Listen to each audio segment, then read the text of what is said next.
let me tell you right now, that was the best Spider-Man movie ever. And I'll tell you this, is my second favorite film of the year, right up there with Captain Marvel. Is my second favorite movie of all time, once again, right up there with Captain Marvel. And it is by far the craziest film I have ever seen. And not because of the film itself, but mostly because of what happens in the end. And, you know, I'm going to talk about spoilers in this video too, but this first section is going to be non-spoiler. So, I was worried about this film. And the reason why is because, you know, if you're on my Spider-Man 101 channel, then, you know, you don't know that I made this video. But on my main channel, I put my fears of for Spider-Man Far From Home. My biggest fear of Spider-Man Far From Home. And it was basically that I thought, like, from what they were presenting in the trailers, I thought it was just going to be Iron Kid copes with death. That's what I thought it was going to be. Because, you know, they're really pushing that in the trailers. But these trailers must have been edited by Mysterio himself. Because this movie is the greatest Spider-Man film I have ever seen. I literally cannot figure out, like, there is no other way I would say, like, there is no other way I would do this film. This film was perfect. Perfectly done. And just everything I wanted to see. The relationship between Peter and Michelle was all there. I bought into it the whole time. The high school element is 100% there. There was not a single moment where I fell out of it and thought it wasn't there. Mysterio was better than the Vulture, actually, which I'm kind of shocked about. Is he on Dr. Octopus levels? I don't know. I mean, I'm seeing the film again on Thursday, so, you know, I'll see then. But right now, he's like past Vulture, but not really at Doc Ock yet. The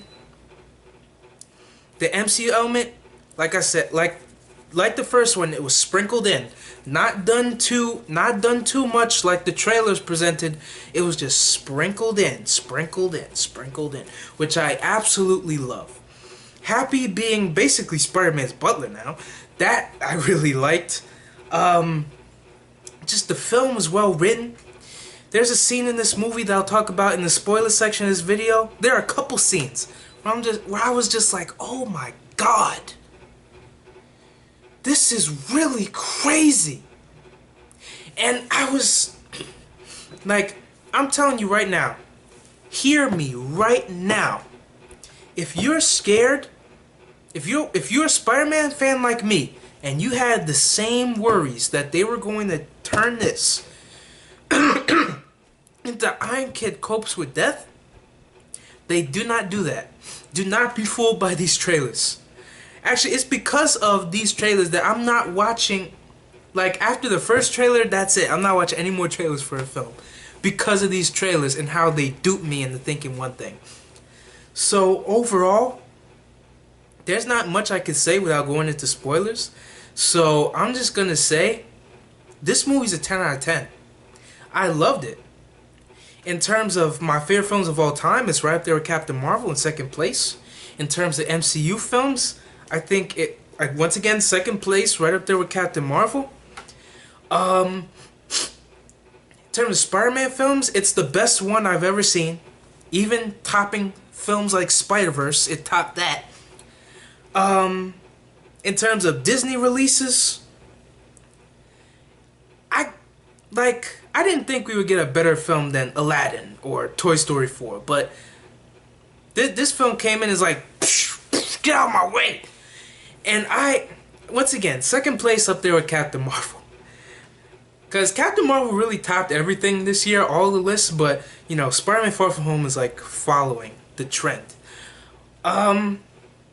This movie was incredible. As a Spider-Man fan, and especially an MCU Spider-Man fan, this film, I was brought to tears at the end. Especially by what? 10 out of 10. I implore you, Go see this movie. Go see the. Trust me, they're not pulling an Iron Kid. He's not going to be wearing the Iron Spider suit for majority of the film. He's not going to be talking about, oh, I miss Tony Stark. Oh, I can't function without Tony Stark. No, they don't do that. It's all Spider-Man. Trust me, this is the most Spider-Man I have felt since Spider-Man 2 with Tobey Maguire. This is how great this film is. Go see this movie immediately. And now into the spoiler section. So, in terms of, I'm going to start with Peter and MJ's relationship. So, Peter and MJ's relationship, like, at the very start of the film, after the Marvel Studios logo comes up, it immediately starts off with Peter talking about his plan. Oh, I'm gonna go to Paris. I'm gonna walk around with her and take her to the top of the tower, and I'm gonna say like I like you, and then gonna present this necklace that I got for her based on her favorite thing. I forgot what it was. It was like black. It was black something. It looked like a black flower, because MJ has like this like kind of gothish type feel, which I didn't really get from Homecoming, which I was kind of surprised at first, but you get used to it over time.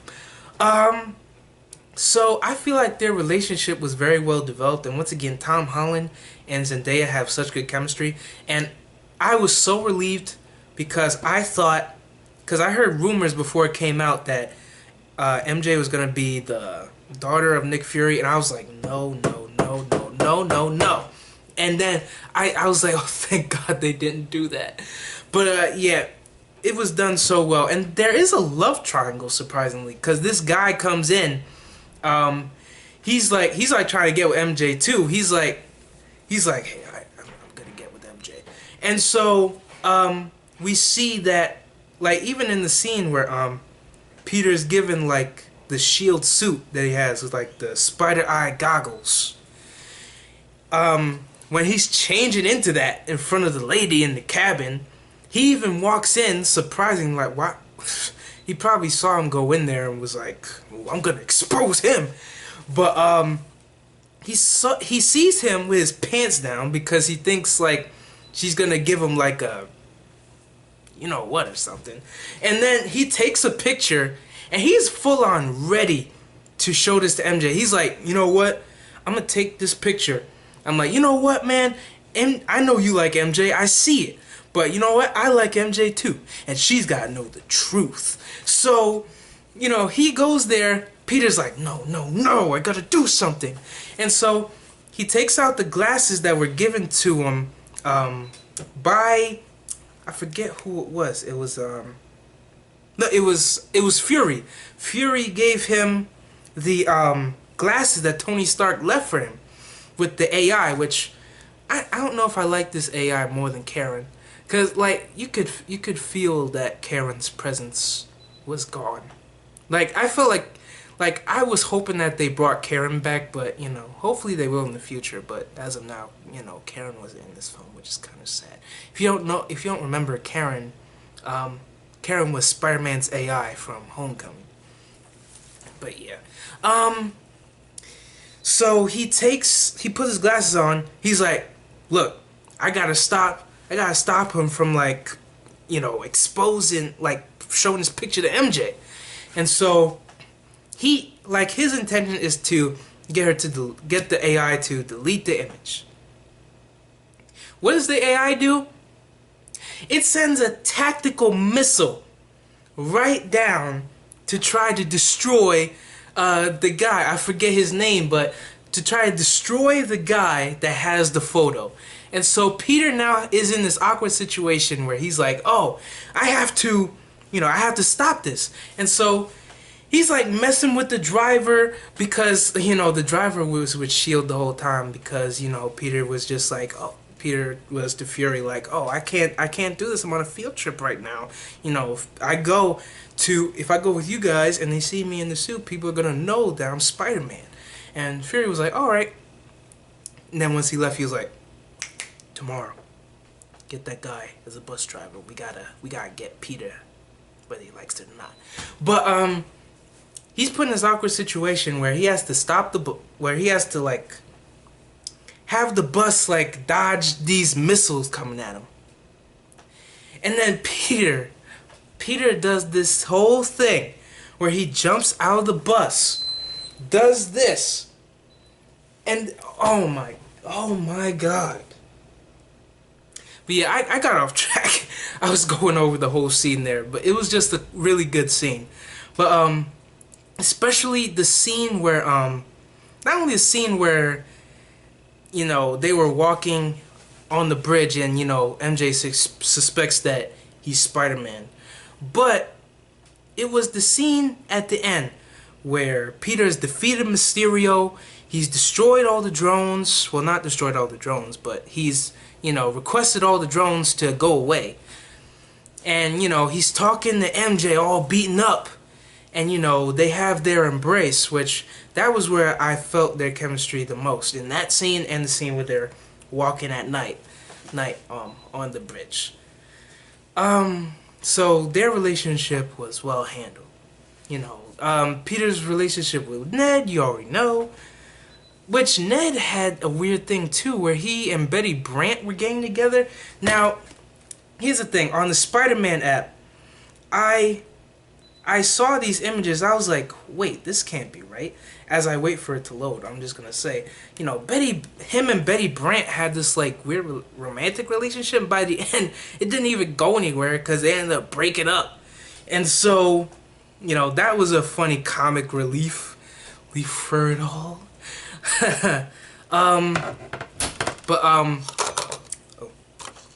But the Mysterio element, Mysterio really surprised me in this film. Not because he turned out to be a bad guy, because we all knew, like, he was gonna be a bad guy. Like, he's a trickster. What do you expect? If you know Mysterio's character, then you know he's a trickster. But, you know, his whole plan and who he got on his entourage, it was insane. Because he got somebody from Iron Man 1, where Obadiah Stane was like, Tony Stark was able to build this in a cave with a bunch of scraps. Like, the guy that he yelled at, he was on his entourage.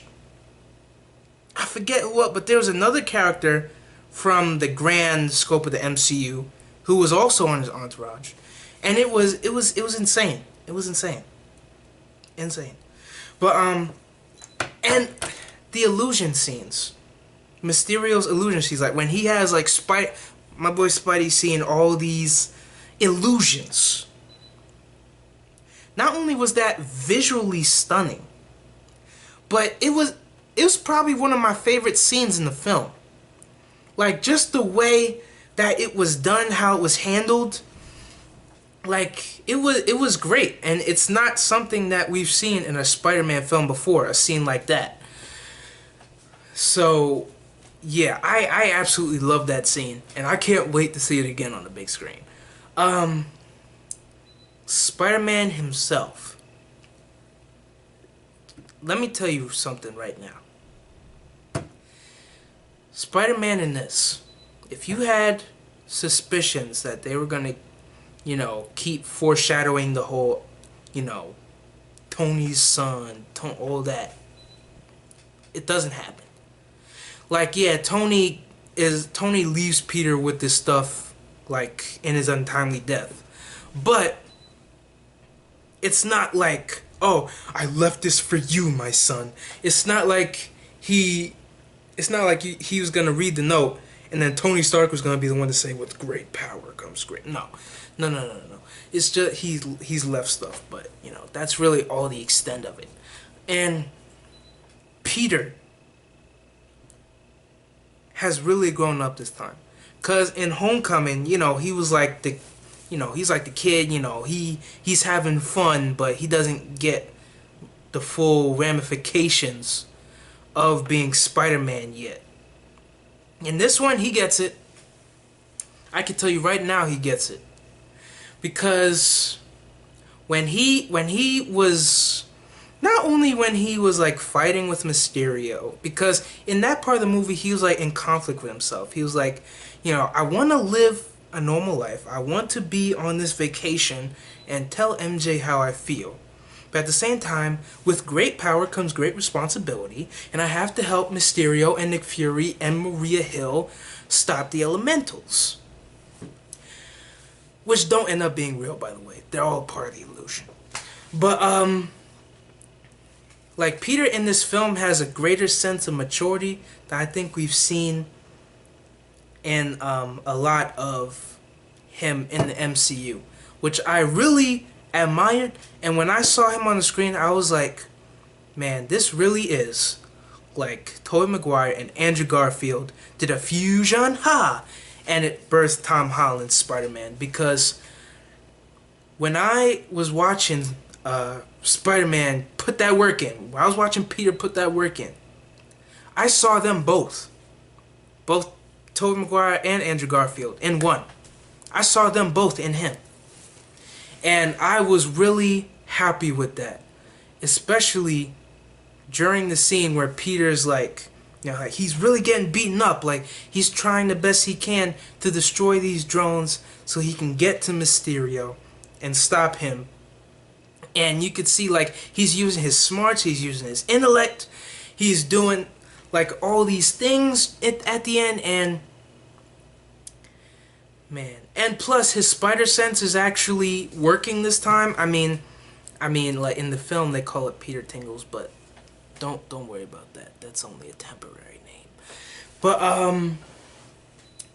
yeah, I really enjoyed Peter's arc in this because he really matured.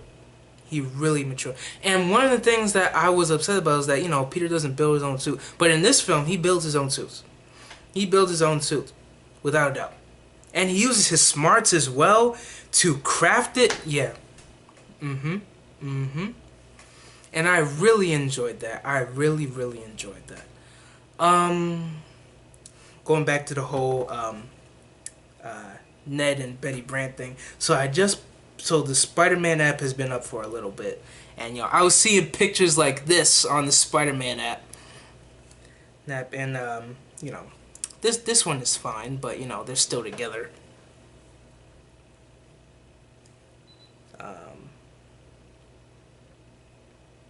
Oh my god, pictures like this. Like, I was like, no, what are you doing? But yeah, that whole thing was good too. And the final, how every Spider-Man film, no matter which one it is, no matter which iteration it is, every Spider-Man film has that final swing. Besides Venom, because, Venom isn't for that. But, every Spider-Man film has their final swing. Even in The Amazing Spider-Man 2, he had his final swing to a certain degree. The only one where it didn't happen was Spider-Man 3 and Homecoming. But, I'm telling you, the final swing in this movie, and when they played the MCU Spider-Man theme, like, da da da da da da da da da da da, I was like, oh my god. I was on the verge of tears, people. That's not only, I think, my favorite final swing in this entire Spider-Man franchise, but it is my there are a lot of great scenes in this film, so when I say, like, something is my favorite scene, I'm like, but that one, I think, is my favorite scene in the film, because the final swing, I was taken back to, like, the Spider-Man 2 days, or even Spider-Man 1, where it was the first time ever where we saw him do the final swing, like, in a film. That's the type of time it took me back to. And honestly, like, I really enjoyed that aspect of it. And, the high school element was there 100%.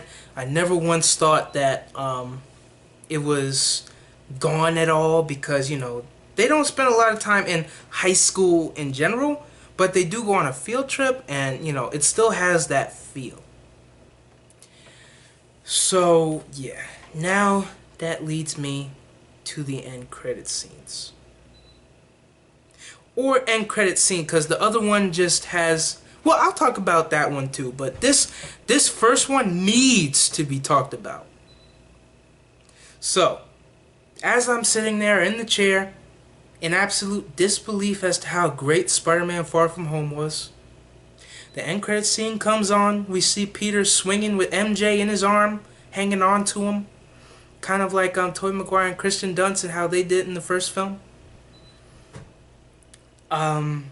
You know, MJ is scared out of her mind. She's like, we're not doing that again. And all of a sudden, you know, because Peter was late to his date for MJ, so I guess the swing was the version of their date. So Peter is like, you know, I should probably go now, you know, because I can't be, you know, just standing here in the Spider-Man suit. So as soon as he jumps on a light pole, getting ready to swing away, we see a message on the screen. It's a newscast. And we see that not only did Mysterio film one last video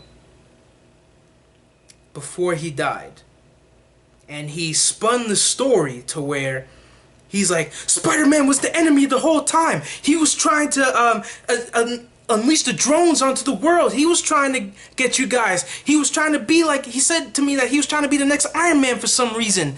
Like, and then he took the video of, and he somehow took a video of Peter, like, disabling the drones and having them go away with Edith or Ida, which was the AI in the glasses. And you know, Peter didn't see him recording. We didn't even see him recording. So, you know, this video is now being shown to all of New York City. And not only does J.K. Simmons, the very first J. Jonah Jameson, reprise his role in the MCU as J. Jonah Jameson, but he is, of course, running the Daily Bugle, obviously. And he is like, oh, but it gets better. It gets more interesting here. And here, watch this. And then Quentin Beck, Mysterio, his last words in the video spreads out through all of New York City. His words are, Spider-Man is Peter Parker. Over all, and shows a picture of him. Over all of New York City. All of New York City citizens are watching this. So MJ's there. I'm pretty sure every team member that's going to be on the Sinister Six knows who he is now. Like Scorpion, Shocker, Vulture already knows who he is. Future villains that we don't see. All the people, all of his classmates know who he is. All of his teachers know who he is. Everybody knows who Spider-Man is. And as we see the absolute terror and horrifying like look in Spider-Man's eyes, it cuts to black. Not only does this change everything about the Spider-Man franchise going forward, but this changes all the expectations I had for Spider-Man 3. I mean, like, my expectations for Spider-Man 3 was like, okay, like, the villains, like, if we get introduced to, like, a new villain in Spider-Man 3, like, that would be fine too, but I suggested that, you know, we could be getting something like the Sinister Six. But, this right here, I don't know what they're gonna do now. I don't know what they're gonna... They just John Wicked the Spider-Man franchise. I still cannot believe they just did that. Because that changes everything. That changes everything. And now I'm interested to see what they're gonna do with Spider-Man 3. Because before I was like they could be doing something with the multiverse, or they could be doing something with the Spider-Verse, or they could be doing something with the Sinister Six. But no, I literally have no idea what they're gonna do. I don't know what they're gonna do. Like, unless Peter somehow convinces all of New York City, hey, I'm not Spider-Man. But I don't see that happening. This changes everything, people. This changes everything. And I could go into the possibilities of what could happen now in future videos. I'm going to talk about in future videos, because that will make for some great Spider-Man 101 content. You know, subscribe to that channel if you want some more MCU Spider-Man videos. But, and of course this video is going to be on that channel too. But,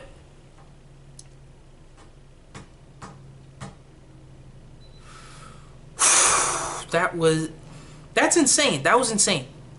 And, you know, the second post-credit scene, I was happy because, you know, it shows that, Nick Fury and Maria Hill were secretly Talos and his wife from Captain Marvel, my favorite movie of all time. And I was so happy to see them because, you know, any Captain Marvel tie I can get in the Spider-Man franchise, I love to see. Because I would love for Spider-Man and Captain Marvel to have a team-up film. Marvel, write notes. But, it also shows that Nick Fury is in space with the Skrulls. So how long Talos and his wife were in the roles of Nick Fury and Maria Hill, how much time they were in those roles, only time can really tell. But, you know, like, nothing compares to that first end credit scene, people. Nothing. Like, there's no, like, oh, people trying to find out his secret identity. No, everybody knows. Everybody knows. Everybody knows. Like, I don't know what my boy's gonna do, but it's gonna make for an interesting Spider-Man 3, I'll tell you that.